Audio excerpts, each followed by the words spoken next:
Ben Shapiro. I kind of want to talk about this because, I mean, Ben will probably make a video on this, but Ben Shapiro wrote a Twitter thread about the Republicans and why they are losing. And let me tell you, unlike Ben's, easy tweets that get like 30K, 40K likes, this one didn't bang as much because he was saying like, Trumpism is actually hurting the Republican Party. Normally, he'll fucking turn around and say something along the lines of like, actually, trans people are weird. And then it's like 100K likes and everyone's like, yeah, you're so brilliant. But then when he puts his actual intellectual hat on for a brief moment and make some analysis as to why the Republican Party is currently underwhelming and underperforming, then it gets only 9,000 likes. Now, of course, that doesn't mean anything, but let's take a look at what he had to say. The Republicans are losing steam in the 2022 election. There are some reasons for this. The Democratic upswing in the wake of Dobbs being the most obvious factor. This definitely is playing a role. But there's something else going on here that represents a deeper problem for the Republican Party. The GOP is miscalibrating the very nature of American political sense seen right now based on a myth. In fact, the entirety of American politics is based on dueling versions of the same false mythology. The mythology of the emerging Democratic minority majority. MEDMM. Okay? Democrats have banked on this myth since 2012, believing that it excuses their cultural and economic excesses. This is untrue and has led them into an electoral box canyon as many minorities turn away from their woke progressive overreach. Yeah. There is no statistical bearing for this, but interesting enough that Ben's still saying that. And of course, the idea of the mythology of the emerging Democratic minority majority. I don't know what the excesses are, like the cultural and economic excesses within the Democratic Party. Meanwhile, Republicans have also banked on MEDMM, the mythology of the emerging Democratic minority majority, to the extent that they believe only a magical person like Donald Trump can defeat it. This means that when Trump is attacked, Republicans immediately return to making him the centerpiece of the conversation, and this harms them electorally, as every poll is now showing. Two things can be true at once. First, the FBI raid on Trump looks like a political hit. Second, the more Republicans talk about Trump, the worse they do electorally. Americans vote against things, not for them. But this is the only true part about this. This is the only true part about this. And the main reason for why Americans vote against things and not for them is because usually the Democratic Party doesn't offer anything to vote for. Okay? Like, you should vote for things. That's how it's supposed to work. You should vote for things. You should vote for nice things, good things, things that change for the better. That's partially the reason why you vote. That's why you take time out of your day in one of the countries where voting is not all that easy. If we're being real, that's one of the major issues here in America is that, voting, not an easy process. Sorry, it's just the truth. And to anyone who says that's not really the case, I voted very easily in my fucking 30-person town. Well, that's not the case in big cities. Okay? And also, people can't take time out of their jobs. They can't take time out of their day. So, there are issues there. And that is by design. But everyone engages in defensive voting in this country. Okay? Everyone engages in that. If Republicans want Americans to vote against Biden, they have to campaign against him, not against the FBI or the deep state or whatever, or whatever Trump had the right to have the boxes or classified documents in his closet. This part isn't incorrect. I think the Republicans are having a very hard time with the reality that they have associated everything with Biden, which was good for them electorally when the economy was in the pooper, okay, when gas prices were like $8 fucking, right? But it's no longer good when gas prices are $4 fucking. The greatest example of this is something that we talked about in this stream months ago.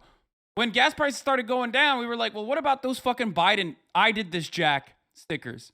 Those stickers are now turning into campaign promises and campaign stickers. That's what happens when you say that Dark Brandon is the only reason for why you feel the economic struggle. Now the I did that sticker looks good.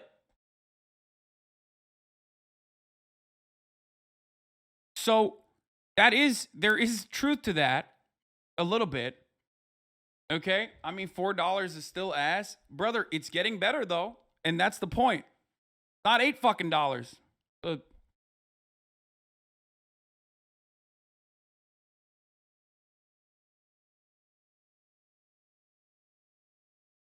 I thought you were in hiding? What? No. I feel like people are unwell.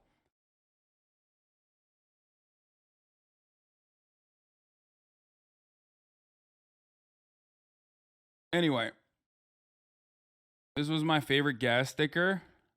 No way. Someone put a German sticker on there? No shot. Shit has been off since Saturday. Yeah, dude, it's a great day for schizo posters. I mean, schizo posters are rising the fuck up, okay? They are, they're having a great time. Anyway, so the thing that we were talking about, as far as like gas prices get better, all of a sudden the I did that looks good for Brandon. That turns into a positive for the campaign. Turns out, because the Democrats or because everyone, especially in the Republican Party, are so used to Democrats not doing anything at all for their voter base, okay, that they have no way of like fighting back when the Democrats do actually take some action. Now, is that action incredible? Of course not. Is it genuinely, truly, profoundly life-changing? For most people, of course not.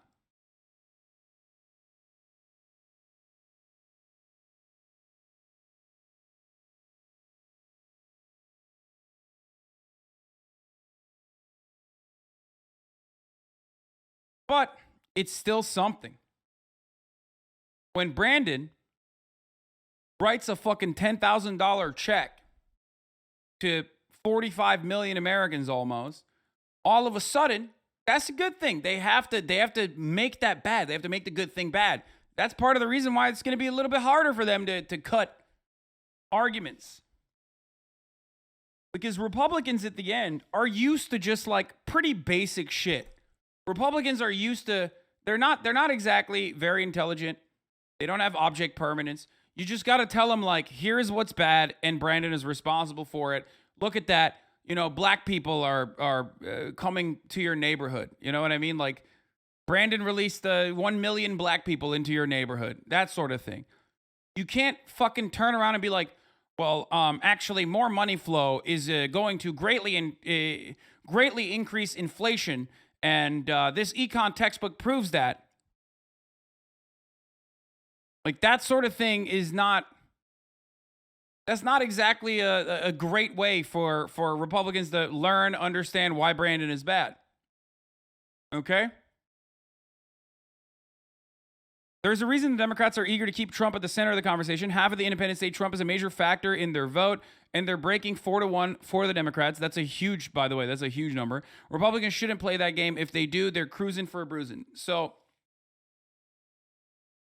Democrats, we don't want to talk about Biden, the economy, our perversion, the education system, or Afghanistan. Let's talk about Trump. Republicans, great idea. Let's talk about Trump. But why are Republicans losing momentum? A mystery wrapped in an enigma. That is so hard to say. Holy shit. I mean, what ads would they run? Biden increased the deficit. Any Republican saddled with student debt be like, who the fuck cares? Exactly. One of the things I've talked about so frequently is that the Democrats are responsible for the ratcheting of this political Overton window, right? Shifting so far to the right. Why are they responsible? Because they haven't offered a fight. Because reactionaries will always pull back on any kind of societal progress. But if the Democrats are not actually presenting something for them to fight against, for the Republicans to fight against, then Republicans are just going to take up pre-existing, previously fought for civil liberties away as a way to get a W. And sometimes they go a little too far. Part of the reason why I even believed that Roe v. Wade would not be overturned, the Dodd decision, that I thought was going to be an insane thing.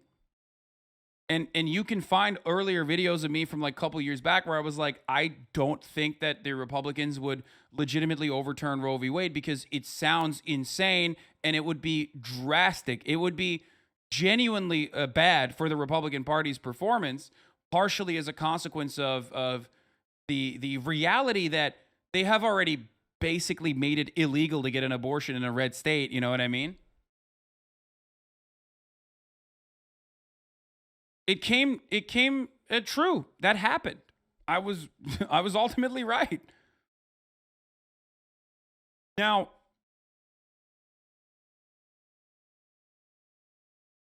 if the Democrats were able to craft a better response to this sort of thing, whether it's unilateral or not, and it doesn't even fucking matter, okay?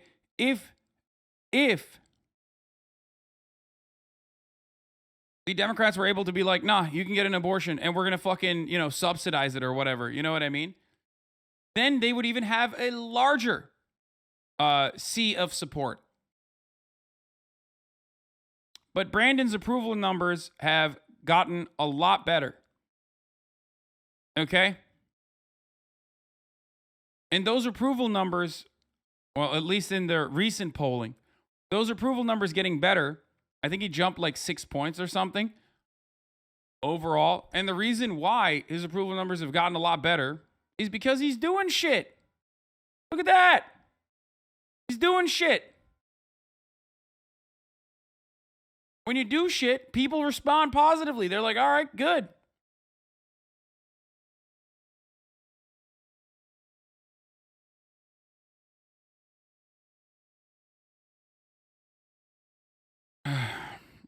And there are still plenty of gimmies, like decriminalizing weed at the fucking federal level is a gimme, is a huge gimme. Taking away more student loan debt, another huge gimme.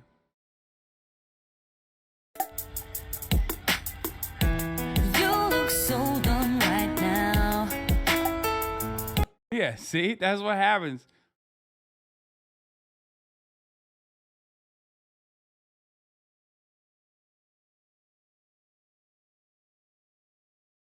Dropping gas prices and loan debt is not much. Dude, are you kidding me?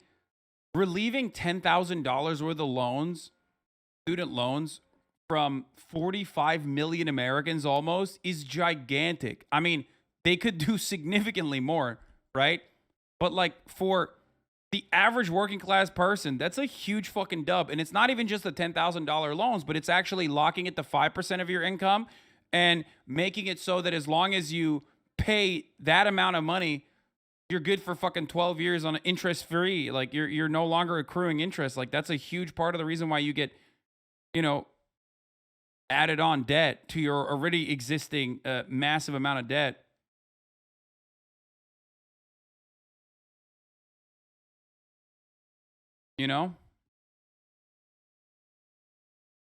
What would the average Republican think of decriminalizing weed? Who gives a fuck what the average Republican thinks?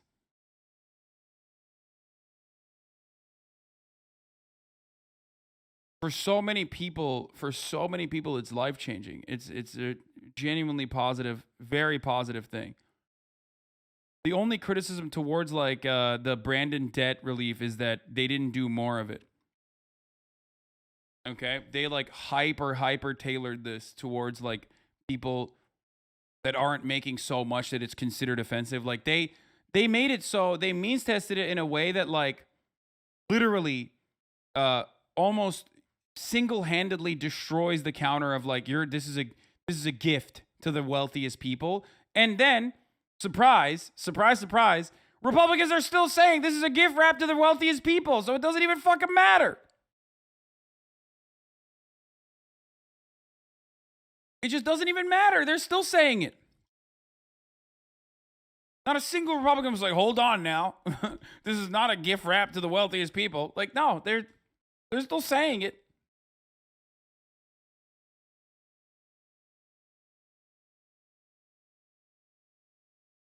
Do you think America should be split up into 2 or more countries? No, I'm not in favor of balkanization. That's never worked, okay? I'm in favor of the Ottomanization.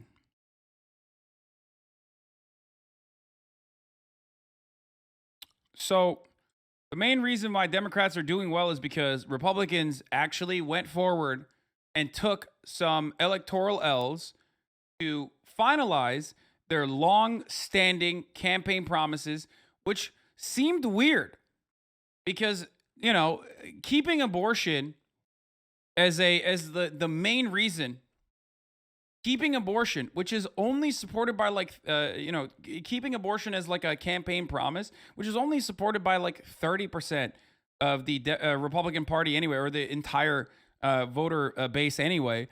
Keeping that as a fucking campaign promise was much better for the Republican Party overall than to actually follow through on it. Because now, once you have actually criminalized abortion, all of a sudden you have to do more. And the greatest example on the other side to the reaction to this, situation is that people like Blake Masters and everyone else is basically dialing it back. All of a sudden, abortion is no longer murder, actually. We were just kidding. You know, some abortions are good. You know? They're greatly scaling that process back. And the reason why they're doing that is because they realize they're getting fucking hammered. They're getting cumstered. You can't actually, if you want to keep making your dog run, okay, you can't take the treat off the end of the stick. Dog's no longer gonna run when you give them the fucking treat.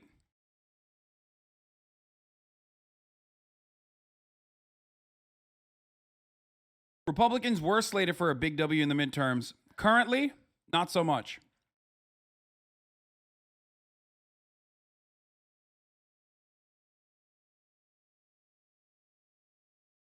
Blake Masters went back to the tried and true shitting on diversity.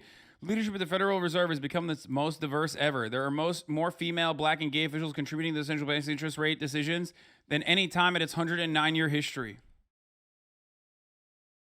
This is the rhetoric we need, not that crappy abortion ad. You must not like being blatantly pandered to. Nobody does. Finally, a compelling explanation for why our economy is doing so well. Yeah, the homosexual black women at the fucking at the Federal Reserve is the reason for why they made such a ridiculous decision as to increase the interest rates. And like scale back on a decade of quantitative easing.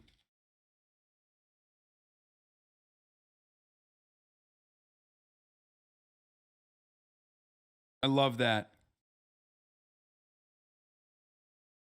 Anyway.